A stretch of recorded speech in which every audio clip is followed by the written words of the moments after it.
자, 동아시아사 수업하도록 할게요. 오늘은 22쪽 인구이동과 정치사회 변동을 하도록 하겠습니다. 인구이동. 동아시아에서 인구가 이제 확 많이 이동하는 그런 때를 특징적으로 좀 보는데, 인구이동이 일어나게 된 배경. 첫 번째로 기후변화.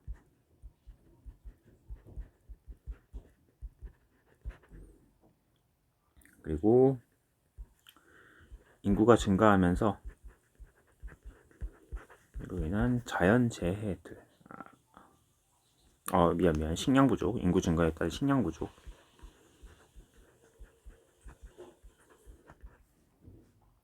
그리고 뭐 전쟁. 이런 원인들로 인해서 사람들은 많이 이동을 하게 되죠. 기후변화는 뭐냐면, 날이 뭐 너무 추워지고 이러면 농사가 안 되잖아. 그럼 따뜻한 곳을 찾아서 이동을 한다던가, 사람이 많아지면서 식량이 부족해지니까 새로운 땅으로 이동을 하고, 전쟁을 피해 이동하고. 인구 이동은 계속해서 이루어졌어요. 계속해서 꾸준히 진행이 됐었고, 대체로 북쪽에서 따뜻한 남쪽으로 이주가 많습니다. 그리고 좀 어떤 사건이 있어서 연쇄적 이동이 일어나기도 해요. 그러니까 뭐 만약에 어떤 유목민이 쳐들어와, 그래서 북쪽에 살던 중국인들이 남쪽으로 이동을 한다, 뭐 이런 식으로 좀 연쇄적인 이동이 있었다. 인구 이동으로 인해서 새로운 국가, 문화가 만들어지기도 한다. 새로운 국가가 수립되거나 문화가 전파되는 그런 사례들도 있습니다. 자, 그럼 인구이동의 이제 사례들을 좀 보도록 할게요. 인구이동의 배경과 뭐 특징들을 좀 봤고, 사례.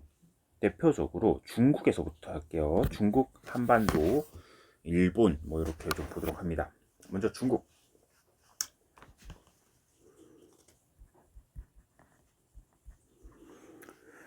중국은 5호 얘기부터 하도록 하겠습니다.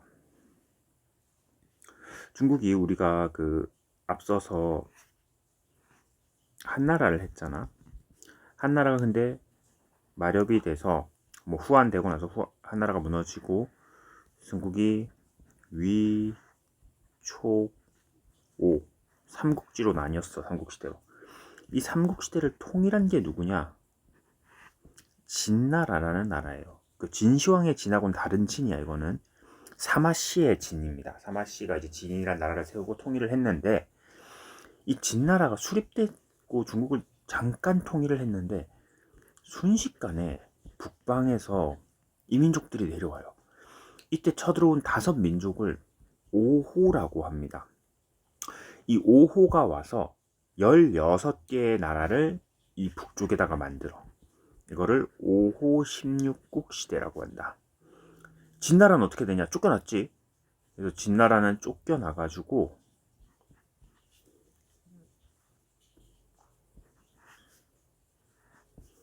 북쪽에는 5호의 16국이 자리를 잡았고, 16개 나라가, 남쪽에는 쫓겨난 진나라가 동진이 돼요.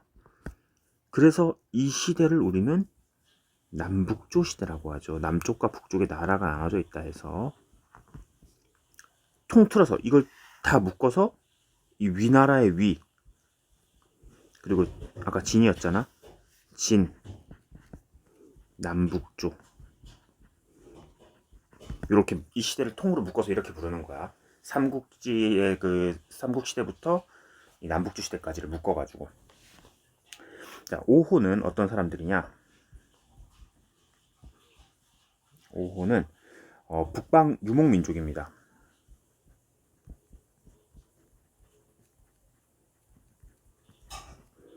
그리고 이들이 화북 지역을 차지하고 16개 국가를 만들었다. 흉노족, 선비족, 갈, 저, 강, 이렇게 5개의 민족이에요. 흉노, 선비, 갈, 저, 강. 자, 그럼 쫓겨난 한족은 어떻게 되느냐?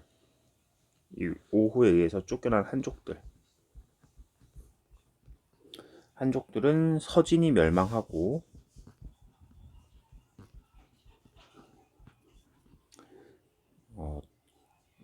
도망을 가서 난징에서 동진을 건국한다. 그래서 인구가 이동한 거죠. 북쪽에서 유목민이 이동을 하자 이쪽으로. 원래 이곳에 살던 한족들은 남쪽으로 이주를 한다. 인구의 북쪽에서 남쪽 이동했고 연쇄적 이동, 그리고 새로운 국가와 문화가 만들어지는 거죠. 오호는 화북을 완전히 장악을 합니다. 자, 그럼 다음에 한반도.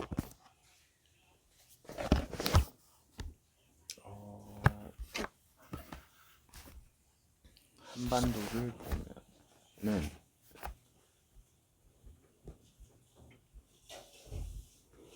한반도에서는 일단 부여가 있었는데, 부여에서 주몽이라는 사람이 자기를 따르는 세력을 이끌고 남하해서 고구려를 건국합니다.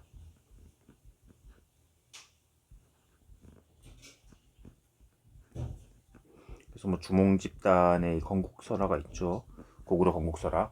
그 주몽이라는 사람이 이 부여에 살다가 자기를 따르는 사람들을 데리고 이렇게 이동을 해서 고구려를 건국했다. 그런 건국 신화가 있습니다. 근데 주몽은 이사를 했는데, 고구려를 건국했는데 주몽이 아들을 낳았어. 온조라는 아들을 거기서 이제 그쪽 동네에서 부인을 얻어서 낳았는데, 원래 부여에서 고구려로 이사를 하기 전에 주몽이 원래 그 부여에서 낳은 아들이 있는 거야. 근데 어느 날 그 아들이 찾아옵니다. 유리라고 하는 아들이. 유리가 찾아오니까 주몽이 이사 와서 낳았던 아들인 온조는 이제는 완전히 찬밥된 거지. 자기보다 형이 나타났으니까, 배다른 형이. 그래서 온조는 또다시 아버지처럼 이사를 해서 나라를 건국합니다. 그게 백제죠, 백제. 백제를 건국하니 이게 주몽의 아들 온조가 만든 나라이다. 온조 집단. 자, 다음에 고조선의 유민들이 이렇게 일부가 한반도 남부 지역으로 이주를 했다. 그래서 경주 지역의 토착 세력과 연합하여 신라 건국의 토대를 마련을 해 나갑니다. 다음에 낙랑군 유민들은 그 한반도 남부로 이주를 하면서 백제 발전에 기여했다. 이건 좀 이따가 책에서 볼게요. 낙랑 이런 데까지는 그렇게 시험이 잘 안 나옵니다. 다음에 한반도에서 일본으로 이사를 또 가요. 한반도와 이때는 삼국, 고구려, 백제, 신라 뭐 이런 삼국들이겠죠. 그리고 중국에서 뭐 전쟁이나 이런 걸 피해서 사람들이 일본으로 바다를 건너갑니다. 이들을 가지고 도외인이라고 불러요. 일본에서. 그러니까 일본으로 이렇게 이동한 사람들, 한반도랑 중국에서 이동했던 사람들을 도외인이라고 한다. 도외인들은 가서 뭘 했느냐? 중국과 한반도의 그 선진 기술을 전파, 그리고 야마토 정권 성립과 발전에 기여했다.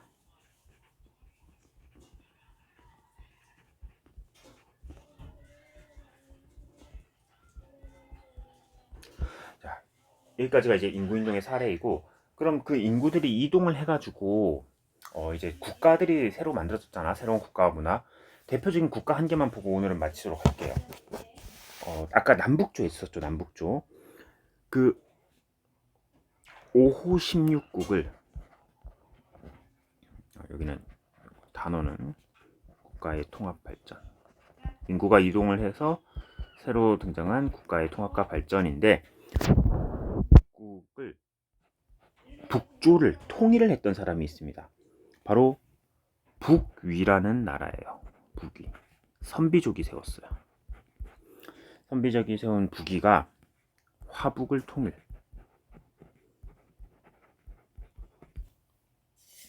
그리고 이 북위에 효문제란 사람이 있는데,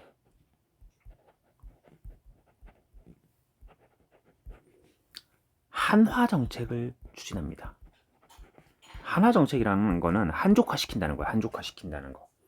왜 효문제는 선비족임에도 불구하고 한족화를 하려고 했을까? 우리 맨 처음에 얘기를 했었어. 그 유목민의 방식은 부족 단위로 이렇게 이주하는 방식이라서 군대를 양성하기엔 되게 좋습니다. 유목민의 방식이. 근데 딱 정착을 했을 때는 한족의 그 농경민의 방식이 더 좋은 거야. 왕의 입장에서는. 왕 말로 이렇게 딱 일사불란하게 갈 수 있는 거죠.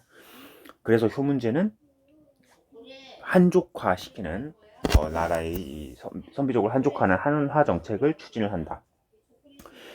그래서 평성에서 중국의 수도였던 로양으로 천도를 하고, 이거 효문제의 한화 정책 사례는 알아둬야 됩니다. 그리고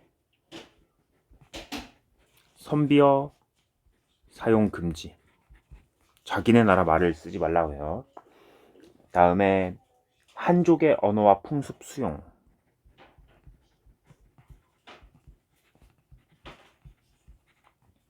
또 한족의 성씨를 썼다. 한족의 성씨를 사용. 그리고 한족과 혼인 장려. 혼인을 장려하였다. 이런 걸 통해서 유목민족과 한족의 문화가 융합되는 거를 우리는 호족, 호는 그 유목민, 그리고 한족, 호한융합이라고 부릅니다. 닫아. 호한융합이라고 불러요.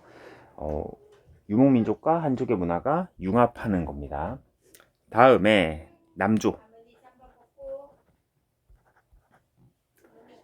성립인데, 동진이 멸망한 후 앞에 우리 이제 쫓겨났던 그 한족들, 여기는 북조겠지. 안 썼네. 자, 북조고 남조. 동진 이후에 송, 제, 양, 진 이렇게 이어집니다. 얘네들은 남쪽에서 이 한족들의 왕조를 유지를 하면서 북조랑 지속해서 대립을 해 나갑니다. 이게 남북조 시대입니다. 북위는 효문제 때 한화 정책을 통해 가지고 한동안 잘 나갔습니다. 그래서 막 북쪽을 완전 통일하고 거의 남조를 이길 뻔도 했죠. 하지만 그 이후에 북위가 멸망을 하고 다시 남조와 이렇게 치열한 대립을 이어나가다가 나중에 수나라에 의해서 이게 통일이 됩니다. 위진 남북조는 수나라가 통일을 했었지.